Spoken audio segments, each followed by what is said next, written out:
je sens que cette chronique va faire grincer les dents. Voilà. Et ça ne va pas plaire du tout à Thomas en particulier. Parce que je sens la merguez sur le barbecue. Alors c'est vrai que le barbecue, c'est sympa, c'est convivial. On va dire les choses clairement. Tu attaques la merguez, tout est fini. Voilà. Vous allez comprendre pourquoi. Ouais, un petit air de vacances avant l'heure avec ce barbecue. Sauf que, eh bien, ce n'est pas une bonne idée. Ce barbecue, ce n'est pas une bonne idée. Pourquoi ? Pour deux raisons. Premièrement, pour la planète. Vous le savez tous. Collectivement, nous mangeons trop de viande.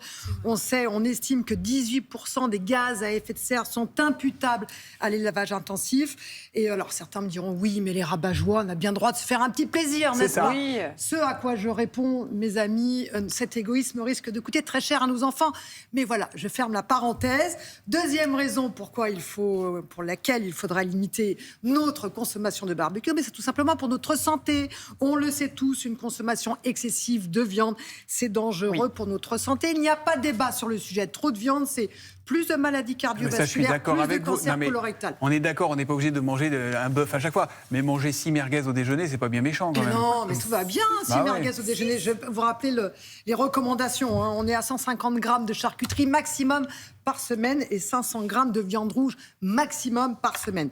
Et la mauvaise nouvelle dans tout ça, parce que je vais en rajouter une couche, c'est que la cuisson au barbecue, c'est la pire. C'est la pire des cuissons que l'on puisse imaginer pour les aliments. Ça dépend laquelle, madame. Là, vous parlez du charbon.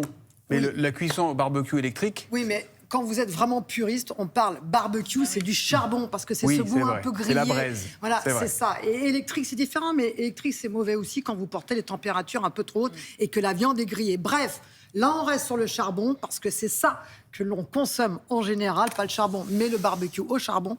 Eh bien, c'est vrai que les températures sont élevées, qu'il y a de la fumée. La fumée se dépose sur vos aliments et il y a des flammes qui grillent vos aliments. Résultat, il y a des molécules toxiques qui se déposent à la surface de vos aliments qui sont potentiellement cancérogènes. Alors...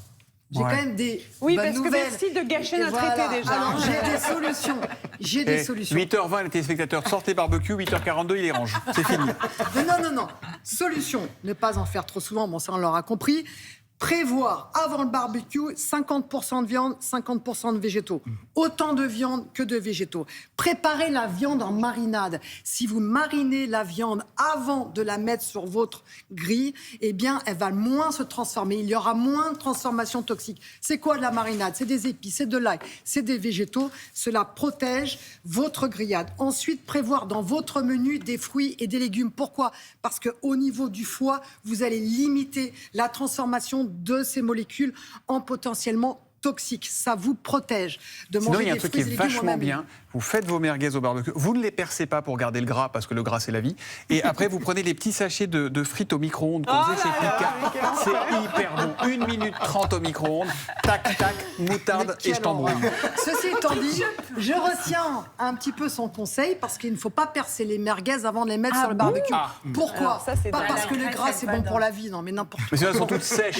Pourquoi ? Tout simplement parce que quand vous les percez, le gras va se déposer dans le foyer et ça va faire des flammes. C'est ces flammes-là qui vont faire de la fumée et qui vont griller vos aliments. Donc, on ne perce pas les légumes. On place la grille à 10 cm et on prend 10 cm. Vous savez, ça, c'est très important. Ouais. Vous avez le foyer, vous avez la grille à 10 cm pour pas griller les aliments. Et ensuite, du charbon de bois épuré.